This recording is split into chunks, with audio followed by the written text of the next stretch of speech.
with 3 more still trapped in synagogue with Lady Al-Qaeda sympathizer. According to the police department, one hostage has been released with no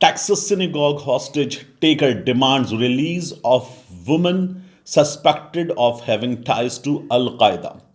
The hostage taker has reportedly told authorities he wants the release of Afia Siddiqui, a woman allegedly connected with Al-Qaeda, from a federal prison.